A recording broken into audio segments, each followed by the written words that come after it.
ይህ ታሪክ ቅዱስ ኡራኤል የሰናዖርን ግንብ እንዴት እንዲያፈረሰ የሰናዖርን ነገሥታት እንዴት እንደገደለና እንዲያጠፋ ጌታችንና መድኃኒታችን ኢየሱስ ክርስቶስ በተሰቀለበት ጊዜ ደሙን በጽዋ ቀድቶ በዓለም ላይ እንዴት እንደረጨ ለዓለም ድነት እንዴት እንደሆነላት እንዲሁም ደግሞ ቅዱስ ኡራኤል ሽባ የነበረውን ሰው እንዴት ፈቶና ተርትሮ ወደ ሙሉ ጤንነቱ እንደመለሰውና ሰውየውም የቅዱስ ኡራኤልን ሥራ እየመሰከረ እንደኖረ የሚያስረዳ ድንቅ ታሪክን ወደ እናንተ እናደርስላችኋለን።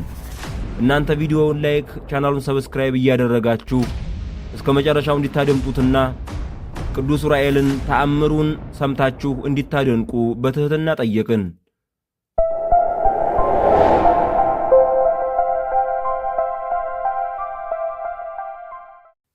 ከሃዲዎች ወይም ተንኮለኞች የሚሆኑ 3 ነገሥታት ነበሩ። ስማቸውም አንደኛው ሳሮግ በደቡብ ክፍል የሚገኝ፣ ሁለተኛው ናምሩድ በምዕራብ ክፍል የሚገኝ፣ ሦስተኛው ሰናዖር የሚባል በአዜብ ክፍል የሚገኝ ነው። እነዚህ 3 ነገሥታት በምድር ሁሉ ላይ ነገሱ። ጠላቶቻቸውንም ሁሉ ቀጥቅጠው የገዙና ከሥልጣናቸው በታች ያደረጉ ነበሩ። አንደኛው በደብተራ ሞሎክ ስሙ ሬፋን በሚባል ኮከብ የሚያመልክ፣ ሁለተኛው በፀሐይ ብርሃን፣ ሦስተኛው በብኤል አምሳል ለተሰራ ድንጋይ የሚሰግድ ሰው ነው። ሕዝቡም ጣዖታትን ተሸክመው ይነሳሉ። የጣዖታቱም ስም ዳጎንና ቤል፣ አቴናና አጵሎን፣ አቅማንድሮስና ወሮማርዴዎስ፣ ኤራቅሊስና ፌጎር፣ ሚሳቅና ሲድራቅ ይባላሉ። የጣዖታቱም አገልጋዮች አምላካቸው ጣዖቱ ይቅር እስኪላቸው ድረስ የፈቀዱትን ሁሉ ይለምናሉ። ግማሾቹም አውራስና ናዝሬት፣ አጣሪዮ፣ ሄልያሴፍ፣ ደብራንና ሄልዶዮን እያሉ ስማቸውን በመጥራት ለኮከቡ ስዕል ይሰግዳሉ። ጠንቋዮቹ ወይም ሟርተኞቹ ከሰናዖር ሰዎች ላይ የእግዚአብሔር መቅሰፍት እስኪወገድላቸው ድረስ ይጮኻሉ። ከዚህ በኋላ ውስጧ በወርቅ ቀለም የተጻፈ ቁልፏም በመልአኩ በኡራኤል እጅ የተዘጋ አንዲት ደብዳቤ ከሰማይ ወደ ምድር ወደቀች። ያችን መጽሐፍ ገልብጦ ለማንበብ የሚቻለው ሰው አልነበረም። የሰናዖርና የናምሩድ ሰዎች ሁሉ ገልጠው ለማየት ባለመቻላቸው ግምጃ ቤት ውስጥ አኖሯትና 3 ዓመት ከ8 ወር ተቀመጠች። ከዚህ በኋላ ናምሩድ እግዚአብሔርን ወደማያውቁ ወደ ሰናዖርና ወደ ሳሮግ አወዳደቁ በተመሳቀለ ጎዳና ወይም በሜዳ ሆኖ ሳለ መልእክቱ ለማንኛውም ወገን ያልገባች ግልጽ ያልሆነች አንዲት ደብዳቤ አግኝተው እንዳነሷትና ይዘዋት ወደዚህ እንደመጡ መልእክተኛ ላከ። ሰናዖርና ሳሮግ ይህን ነገር ሰምተው እርስ በርሳቸው ይህ ነገር ምንድነው? ይህ ነገር ምንድነው? የረቀቀ እጹብ ድንቅ ነገር ነው ተባባሉ። ሰናዖርም ወደ ናምሩድ የዚያችን መጽሐፍ ሁኔታና ማህተሟን እናያት ዘንድ ላክልን ሲል ልጆቹን ላከ። ልጆቹም ይህን በነገሩት ጊዜ ያችን መጽሐፍ አሽጎ ለአንድ መልእክተኛ ሰጠው። መልእክተኛውም የሰናዖር ሰዎች በዓል አድርገው ዘፈን ከሚዘፍኑበትና ከሚጫወቱበት ቦታ ወስዶ ያችን መጽሐፍ ሰጣቸው። አሕዛብና ሰካሮች ፍላጎታቸው ዘፈን ነውና፣ ይህ ሥራ ግን በደጋግ ሰዎች ዘንድ እንደ ወንጀል የሚቆጠር ነው። ለእኛም በውጩ ብልሆች ወይም ደጋግ ይመስሉናል፣ ውስጣቸው ግን ዓመፅና ፍትሕ ማጉደል ከንቱ ነገርን የተመሉ ናቸው። ሰናዖርና ሳሮግ ያችን መጽሐፍ አነበቧትና ንጉሥ በሰማይ ላይ እንዳለ ይኸውም የሚነግሰው የብርሃናት ገዥ አብ ሲሆን ወልድም የሚነግሰው ከአብና ከመንፈስ ቅዱስ ጋር፣ መንፈስ ቅዱስም ከአብና ከወልድ ጋር ሆኖ የሚነግስ አለ የምትል ናት። 3ቱም ነገሥታት ጽሑፉን አይተው ልባቸው ተቃጠለ፣ ፊታቸውን ቧጠጡ፣ ጸጉራቸውንም ነጩ። ከዚያም በላያችን ላይ ንጉሥ ካለ ከእኛ ጋር ሊዋጋ ይችላልን? የሰማዩን ንጉሥ ከቶ ማን ይረዳዋል? እኛን የሚያሸንፍ ከሆነ በግልጽ ይግጠመን አሉ። የመንግስቱን ግዛት ብንከባት አንዱ እንኳን ከእጃችን አያመልጥም፣ ብናሸንፈውም ይቅርታ አናደርግለትም እያሉ ተመካከሩ። ወደ ሀገራቸው ገብተን ማለትም ወደ ሰማይ ወጥተን በሀገራቸው ቋንቋ እንጣላቸው፣ እንጋደላቸው ተባባሉ። ወደ ሰማይ የሚያወጣና ወደ ምድር የሚያወርድ መሰላል እንስራ ሲሉ እርስ በርሳቸው በመማማል ተስማሙ። በግንቦት ወር በመባቻ ወይም በመጀመሪያው ዕለት መሠረቷ በማይናወጥ በዓለት ላይ ግንብ መስራት ጀመሩ። ሳሮግና ናምሩድ ሰናዖርም 3 የአሕዛብ ነገሥታት ግንቧንና በሮቿን ለመስራት በሜትር ተከፋፈሉ። ከፍተኛ የሆነች የግንቧም ሥራ ውጭውንና ውስጡን የሚያከናውኑ አዋቂዎች ቁጥር 17000 የሚያህል ነበር። እንጨት እየቆረጡ በልኩ ለማዘጋጀት የተመረጡት አዋቂዎች ከሆኑት ከሴት ልጆች ወገን 20,000 ናቸው። ከሩቅና ከቅርብ እያመጡ ድንጋይ እየጠረቡ ለሚያቀርቡ ወይም ለሚገነቡ ገንቢዎች፣ ለእንጨት አናጺዎች አዋቆች 15,000 ሹሞች ተሾሙ። እንዲሁም ከቆላው ምድር የተቆረጠውን እንጨት ለሚሸከሙ 12,000 አዛዦችን ሾሙላቸው። ከበረሃው ውስጥ የወደቁትን ደረቆች እንጨቶች የሚያነሱ 11,000 ታላላቅ አዛዦች ተሾሙ። ሁሉም በየተመደቡበት የሹመት ቦታቸው ተሰማሩ። ስለ ምግባቸውም በዚያ ስንዴና ምስር እያበሉ ምግባቸውን የሚያዘጋጁ አዋቂዎችን በየክፍላቸው መደቡላቸው። የተዘጋጀውን መብሉንና መጠጡን እየተቆጣጠሩ የሚያቀርቡላቸው አዛዦችንም ሾሙላቸው። ከዚህ በኋላ ተሰብስበው ጉባኤ ካደረጉ በኋላ ግንቡን መገንባት ጀመሩ። የግንቡን ማዕዘን በሜትር እየለኩ ተከፋፍለው በየድርሻቸው ግንቡን በማስረዘም መስራት ጀመሩ። ወደ ሰማይ የመውጫውን መሰላል ሰርተው ከጨረሱ በኋላ ብዙዎች አዋቆች የሆኑ ሰዎች ከምድር ወደ ላይ ግንቡን እየሰሩ ወጡ። ግንብ ገንብቶ ከምድር ወደ ሰማይ ለመውጣት ያሰበ ወይም የተመኘ ከነሱ በቀር ማን ነው? ከሰማይስ ወደ ምድር መውረድ ልማድ ነው። ሰማያውያን መላእክትም ወደ ፈለጉት ይመጣሉ ይወርዳሉና። ቀደምት ከሆኑት የእግዚአብሔር መላእክት አንዱ እሱ ሳጥናኤል የሞራል ድጋፍ ስለሚሰጣቸውና በምክርም ስለሚረዳቸው ልባቸው ደንድኗልና ወይም በትዕቢት ታጅሯልና ይህን ነገር ማሰብ የቻለ ልብ ከነሱ መካከል አልተገኘም። የልብ ትዕቢት እግዚአብሔርን ይቃወመዋል ሲል መጽሐፍ እንደተናገረ የሰናዖር ሰዎች በትዕቢታቸው የሰማይን አምላክ ተቃወሙት። አለቃቸው ዲያብሎስ ፈቃዱን ለሚፈጽምለት ሁሉ ወዳጅ ስለሆነ ፈቃዳቸው እስኪፈጸም ድረስ እሺ በጄ ብሎ ይታዘዝላቸዋልና። እግዚአብሔር ግን በተሰማሩበት ይህ የኔ ሥራ ድርሻ አይደለም፣ ሠራተኛው አንተ ነህ በማለት እርስ በርሳቸው ፍቅር አጥተው እንዲጣሉ አደረጋቸው። ገንቢዎቹ ከምድር ወደ ላይ በጣም ሲርቁ ከታች ድንጋይና ጭቃ የሚያቀብላቸው በቦታው ታጣ። እግዚአብሔርም የተንኮለኞችን ምክር አጥፍቶ ጆሮአቸውን ደፍኖባቸዋልና። የሰናዖር ሰዎች ወደ ፀሐይ አካባቢ ከደረሱ በኋላ የራስ ቅላቸው እስኪታይ ድረስ በፀሐይ ዋዕይ ተቃጠሉ። ከፀሐይ አካባቢ ባለው አየር ላይ ሆነው ወደ ጽርሐ አርያም የተሳለ ጦራቸውን ይወረውሩ ጀመር። የበጎ ሥራ ጠላት የሆነ ዲያብሎስም ጦራቸውን በእጁ ተቀብሎ የነገሥታቱን ደም በማስመሰል ጦሩን ደም ቀብቶ ይልክላቸው ነበር። እነርሱም ከሦስቱ ነገሥታት አንዱ ንጉሥ የሞተ ስለመሰላቸው ይዘፍኑ፣ ይሸልሉ፣ ያቅራሩ ነበር። ከዚህም በኋላ የእግዚአብሔር መልአክ ዑራኤል ወርዶ ያን ግንብ ከመሠረቷ ነቃቅሎ አፈረሰባቸው። የሰማይና የምድር አምላክ በግንቢቷ ምክንያት በቀልን ስላደረገ ለወሬ ነጋሪ ሰው እስኪጠፋ ድረስ ሠራተኞቿ ወይም አናጺዎቿ፣ ገንቢዎቿና የሰናዖር ሰዎች በሙሉ ተደመሰሱ። የሰናዖርን ግንብ ላፈረሰ ለእግዚአብሔር አምላክ ምስጋና ይገባል። በጠላቶቹ ላይ አምላካዊ ኃይሉን ያሳየ አምላክ እስከ ዘላለሙ ስሙ ከፍ ከፍ ይበል፣ አሜን። ስማቸው የማይታወቅ እልፍ አእላፋት በመቶ ሚሊዮን የሚቆጠሩ መላእክት በየማዕረጋቸውና በየሹመታቸው ነበሩ። ሚካኤልና ገብርኤል፣ ሱራፌልና ኪሩቤል በአደባባዩ ቆመው አሸናፊ የሚሆን እግዚአብሔርን ያመሰግኑ ነበር። ስለዚህ እግዚአብሔር እርሱ ይቅርታና ምሕረትን እንደ መውደዱ መጠን ሚካኤልና ገብርኤልም ምሕረትን ለሰው ልጅ ማማለድን ስለሚወዱ ከፍ ከፍ አደረጋቸው።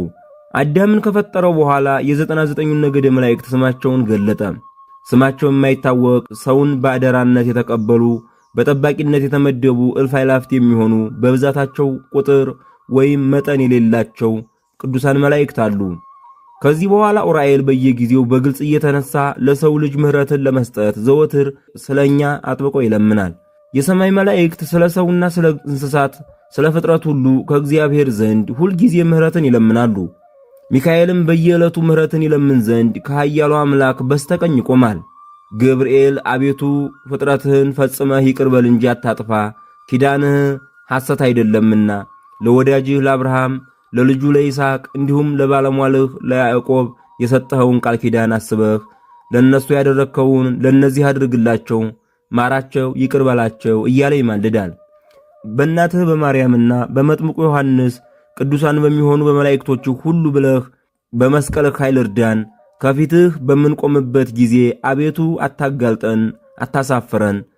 ዳግመኛም መላእክት ለኃጥአን ይቅርታ እስኪደረግላቸው ድረስ ዘወትር እየሰገዱ እንደዚህ ይለምናሉ። ይልቁንም ኡራኤል ከአንደበቱ ምስጋና አይለይምና የእግዚአብሔር የኃይሉ መልእክተኛ ስለሆነ ልመናን የማያቋርጥ ትጉህ የማያንቀላፋ ጸሎት ከአፉ የማይለይ በመሆኑ ከእግዚአብሔር ዘንድ ለማማለድ ሌት ተቀን ይለምናል። ሁሉን የሚገዛ እግዚአብሔር የኡራኤልን አምላክ ይቅር በለኝ ብሎ አንዲት ቃል ቢናገር በራሱ ላይ አክሊልን አቀዳጀዋለሁ፣ ዕድሜውም አጭር ቢሆን አስረዝምለታለሁ ብሏልና ከሞተም በኋላ ባሕረ እሳትን አሻግሬ ዓይን ያላየውን ጆሮ ያልሰማውን የጻድቃን ነፍሳት ከሚያድሩበት ከዚያ በሕይወት አገር አኖረዋለሁ። ትሕትናውንና በቅንነት ለመላእክቱ ታዛዥ መሆኑን አይቶ እሱ የእውነት ፈራጅ ጌታ በዚህ ይወደዋል። ኡራኤል የቅዱሳንን ጸሎትና መሥዋዕት ሁሉ ለማሳረግ በጌታችን ዙፋን ፊት ሌት ተቀን ይቆማል። ዳግመኛም ሁሉን የሚገዛ እግዚአብሔር ተስፋ የሌላት ኃጢአተኛ የሆነች ነፍስ የኡራኤል አምላክ ይቅር በለኝ ብትለኝ ከገሃነመ እሳት አውጥቼ በረፍት ቦታ እስከ ዘላለሙ አሳርፋታለሁ ብሏል። የሰማይ መላእክት ሁሉ ይህን ቃል ሰምተው ተባብረው በአንድ ቃል አቤቱ አንተ ጌታችን ሆይ መዓትህ የራቀ ምሕረትህ የበዛ እውነተኛ ይቅርባይ ቸርነህ አሉና ወደ ልመናቸው ተመለሱ። ጌታቸውን ባዩት ጊዜ የመለኮት ነበልባል ስላንጸባረቃቸው እንደ ኪሩቤል በመፍራትና በመንቀጥቀጥ አንገታቸውን ወደ ታች አዘነበሉ። አሸናፊ እግዚአብሔር ምስጋናህ በሰማይና በምድር ፈጽሞ የመላ እጹብ ድንቅ ነው እያሉ አመሰገኑት። ዳግመኛም ጌታቸውን ያዩት ዘንድ ወደ ላይ አቅንተው ሳለ ከፍርሃታቸው የተነሳ የእሳትነት ተፈጥሯቸው በሱ ፊት እንደ ውሃ የተፈጥሮ ባህሪ ሆነ። ከዚህ በኋላ መላእክት ሁሉ በአምላካችን ፊት የሚቆም የለም፣ ባህሪው እሳትና እውነተኛ ብርሃን ስለሆነ እናየው ዘንድ አይቻለንም ሲሉ አደነቁ። የመላእክት እሳትነት ግን ከጥንተ ተፈጥሯቸው ሌላ ስለሆነ በጌታችን ፊት እንደ ውሃ ነው። ይህ ለሰሚ አስደናቂ የሆነ እጹብ ድንቅ ነገር ነው። እሱ አምላክ እሳትና ብርሃን ነው። የሰማይ እሳት ሲሆን እንዲሁም ምሳሌ የሌለው የምድር እሳትና ብርሃን ነው። መላእክቱ ሁሉ በአንድነት የመለኮትነቱን ህልውና ወይም አኗኗርና ጥንታዊ የሆነ የሦስትነቱን አካላት ስለገለጸልን ለአብ ለወልድ ለመንፈስ ቅዱስ ምስጋና ይገባል አሉ። ምስጋናን የተመሉና ሁለንተናቸው ግሩማን የሆኑ እነሱ ለየራሳቸው ሊታዩ አይችሉም። ዘወትር ለሚያዩአቸውም ዓይኖች ግን ግሩማንና የሚያስፈሩ ናቸው። የእግዚአብሔር ልዩ መልእክተኛ የሆነ ኡራኤል የዓይን ቅንድብ የሚርገበገበውን ያህል እንኳን ሳይቆይ በየጊዜው ምስጋና ለማቅረብ አያርፍም። የእግዚአብሔር የኃይሉ መልእክተኛ ኡራኤል ከሚካኤልና ከገብርኤል ከሱራፌልና ከኪሩቤል ጋር የተሾመ በመሆኑ በአንድ ቃል እያመሰገነና እየዘመረ ለዘላለሙ ይኖራል። የቅዱስ ኡራኤል ልመናውና በረከቱ ከሁላችን ጋር ይኑር ለዘላለሙ አሜን። ከእመቤታችን ከቅድስት ድንግል ማርያም ሥጋ ለብሶ ሰው የሆነ ጌታችን አምላካችን መድኃኒታችን ኢየሱስ ክርስቶስ በተሰቀለ ጊዜ ፀሐይ ጨለመ፣ ጨረቃ ደም መሰለ፣ ከዋክብትም ከሰማይ ወደ ምድር ወደቁ። መላእክት ጌታችን ወደ ተሰቀለበት ቦታ ከሰማይ ወርደው ለተከበረ መስቀሉ ሰገዱለት። ብዙዎች የሰዎች ነፍሳት ከመቃብራቸው ተነስተው የጌታችንን ሞት ባዩ ጊዜ አቤቱ ጌታ ሆይ ሁላችን ዛሬ ቢሆን ለዘወትር ለመስቀልህ እንሰግዳለን እያሉ ፈጽመው አለቀሱ። መላእክትም በመፍራትና በመንቀጥቀጥ ከእግረ መስቀሉ በታች ክንፋቸውን ዘርግተው በምድር ላይ ተነጠፉ። ያን ጊዜ መልአኩ ኡራኤል ሰይፉን መዞ መጣና ምድሪቱን ሊያጠፋት ቢወድም የአብ የወልድ የመንፈስ ቅዱስ ቸርነቱ ከለከለው። ይህ የተሰቀለው አምላኩና የፍጥረት ሁሉ አምላክ በመሆኑ ይህን ዓለም ለማጥፋት ተቆጣ፣ በቁጣም ተነሳ። ኡራኤል ማለት ይቅር ባይ ትዕግስተኛ፣ ሚካኤል ማለት ድንቅ ነገር፣ ገብርኤል ማለት የእግዚአብሔር ልጅ ማለት ነው። የሰማይ መላእክት ሁሉ ከምድር እስከ ሰማይ ክንፋቸውን ዘርግተው በመፍራትና በመንቀጥቀጥ የመስቀሉን አካባቢ ወይም ዙሪያ በውስጥም በውጭም ክንፍ ለክንፍ ገጥመው መሏት። የአይሁድን ስድብና ውርደት የታገሰ ለሰው ልጅ ፍቅር ለእኛ ብሎ የታመመና የሞተ በጌታችን መስቀል ፊት መላእክት ወደ ኋላቸው ወደቁ። 6 ሰዓት ሲሆን ጊዜ ፀሐይ ጨለመ፣ ጨረቃ ደም መሰለ፣ ከዋክብትም በቦታቸው ወደቁ። የአይሁድ ፋሲካም ጨለማ ሆነ። ከዚህ በኋላ ሆምጣጣ ከሐሞት ጋር ቢያጠጡት ቀምሶ እምቢ አለ። ኤሎሄ ኤሎሄ አለ። ትርጓሚውም አምላኬ አምላኬ ለምን ተውከኝ ማለት ነው። ከቀኑ 6 ሰዓት በሆነ ጊዜ አባቱ የልጁን ጩኸት ሰምቶ ሕሊናው ራራ። በልጁ ምክንያት ይህችን ዓለም ሊያጠፋት ወደደ። ዳግመኛም አባት ሆይ ይህን ሥራ የሚሰሩት ባለማወቅ ስለሆነ ይቅር በላቸው እያለ ወደ አባቱ ወደ እግዚአብሔር አብ ጸለየ ወይም ለመነ። ይህንም በመናገሩ ከአይሁድ ወገን ጥቂቶች አመኑበት። 9 ሰዓት በሆነ ጊዜ ኢየሱስ በቃሉ ጮኸና ነፍሱን ከሥጋው ለያት። ያን ጊዜ 500 ባልደረቦች የተባሉት ሙታን ከመቃብር ተነስተው አምላክነቱን መሰከሩ። አእላፍ መላእክት ይገረዱለታል። ሚካኤልና ገብርኤል፣ ኡራኤልና ሩፋኤል ስለ ሰው ልጅ ምሕረትን እየለመኑ ይሰግዱለታል። ወልድ ዋሕድ ከእመቤታችን ከድንግል ማርያም ሰውነቷን አጽንቶ ሥጋዋን ቀድሶ የለበሰውን ሥጋ እንዳይዳስሱ የሚርዱና የሚንቀጠቀጡ ዓይናቸው ብዙ ክንፋቸው 6 የሆኑ ኡራኤል ኪሩቤል በሚያምር መዝሙር እየዘመሩ አንድ ገዥ ለሆነ ለሦስትነቱ ሰገዱ። ከእመቤታችን ከቅድስት ድንግል ማርያም በለበሰው ሥጋ ታመመ፣ ሞተ። በመቃብርም ውስጥ 3 ቀንና 3 ሌሊት አደረ። ፀሐይ ከመግባቷ ወይም ከመጥለቋ በፊት ከአይሁድ ወገን የሚሆን አንድ ወታደር መጥቶ ቀኝ ጎኑን በጦር ወጋውና ስለ አዳም ጥምቀትና ስለ ሁላችን ሕይወት ከቀኝ ጎኑ ደምና ውሃ ፈሰሰ። መልአኩ ቅዱስ ኡራኤልም የአምላካችንና የጌታችንን ደም በብርሃን ጽዋ ተቀብሎ መጋቢት 27 ቀን በብርሃን መነሳነስ በመርጨት ዓለሙን ሁሉ ባረከ፣ ቀደሰ። የፍጥረት ሁሉ አምላክ ለሆነ ፈጣሪያችን ዛሬም ዘወትርም እስከ ነፍስ ሕቅታ ድረስ ከዚያም በኋላ ለዘላለሙ ለሱ ምስጋና ይገባል፣ አሜን። ጸሎቱና በረከቱ ከሁላችን ጋር ይሁንና የመላእክት አለቃ ቅዱስ ኡራኤል ያደረገው ተአምር ይህ ነው። እጁ ሽባ የሆነና ዘወትር ጋኔን የሚጥለው አንድ ሰው ነበረ። ከዕለታት በአንድ ቀን ኤጲስቆጶሱ ዲዮስቆሮስ በተጨማሪ ያከበረው ሌላ በዓል ስለነበረ በመላእክት አለቃ በቅዱስ ኡራኤል በዓል ቀን አምላክን የወለደች እመቤታችን ቅድስት ድንግል ማርያም በተሰየመችበት ቤተ ክርስቲያን ሄዶ ገባና ያ በሽተኛ ከቅዱስ ኡራኤል ስዕል በታች በጉልበቱ ተንበርክኮ እየሰገደ ስለ በሽታውና ስለ ድካሙ ብዛት በጣም ያለቅስ ጀመር። ያን ጊዜ ቅዱስ ኡራኤል በታላቅ ግርማ ሆኖ ሰይፉን በእጁ እንደያዘ መጣ። ጋኔኑም ባየው ጊዜ ፈርቶ ደነገጠና በምድር ላይ ወደቀ። ቅዱስ ኡራኤልም ጋኔኑን ይዞ በግልጥ ገረፈውም፣ ደበደበውም። ትንሽ ቆይቶ ከእንግዲህ ወዲህ ይህን ሰው ታሰቃየው ዘንድ ሁለተኛ ትመለስበታለህን? አለው። ያም ጋኔን መልሶ ከእንግዲህ ወዲህ ወደዚህ ሰው ብመለስ የአምላክህና ያንተ ቅጣት ወይም መቅሰፍት ለዘላለሙ በእኔ ላይ ይፈጸምብኝ ብሎ መለሰም። ከዚህ በኋላ ቅዱስ ኡራኤል ያን ሰው በፊትህ ይህን ያየኸውን ተአምር እግዚአብሔር እንዴት እንዲያዳነህ ለሰው ሁሉ ተናገር አለው። ሰውየውም ከቤተ ክርስቲያኑ ወጥቶ ሄደና ለወዳጆቹ፣ ለዘመዶቹ፣ ለሰው ሁሉ የመላእክት አለቃ ቅዱስ ኡራኤል ያደረገለትን ተአምር ተናገረ። ስለዚህ ነገር የሰሙ ሁሉ እግዚአብሔርን ፈጽመው አመሰገኑት። ከዚህ በኋላ ይኸው ሰው በመላ ዘመኑ ሁሉ የመላእክት አለቃ የቅዱስ ኡራኤልን ቤተ ክርስቲያን ደስ እያለው ሲያገለግል ኖረ። ለእግዚአብሔርና ለእናቱ ለድንግል ማርያም ለዘላለሙ ክብር ምስጋና ይሁን፣ አሜን። የቅዱስ ኡራኤል ጸሎቱና ረዳትነቱ ሁላችንንም ከመከራ ሥጋ ከመከራ ነፍስ ይሰውረን ለዘላለሙ አሜን። ውድ የቻናላችን ቤተሰቦች ቅዱስ ኡራኤል ያደረገውን ነገር ሁሉ ታደምጡ ዘንድ የቅዱስ ኡራኤልን ድርሳን ወደ እናንተ አደረስንላችሁ። አሁንም ቻናሉን ሰብስክራይብ፣ ቪዲዮውን ላይክ እያደረጋችሁ ከዚህ የበለጠ ሥራ እንድንሰራ እንድታደርጉን በትህትና እየጠየቅን የዛሬውን የቅዱስ ኡራኤልን ድርሳን ያየንበትን ዝግጅት በዚህ እንቋጫለን። ልዑል እግዚአብሔር ሁላችንንም ይጠብቀን። የአባታችን የቅዱስ ኡራኤል ረድኤት በረከት በእኛ ላይ ጸንቶ ይኑር ለዘላለሙ አሜን።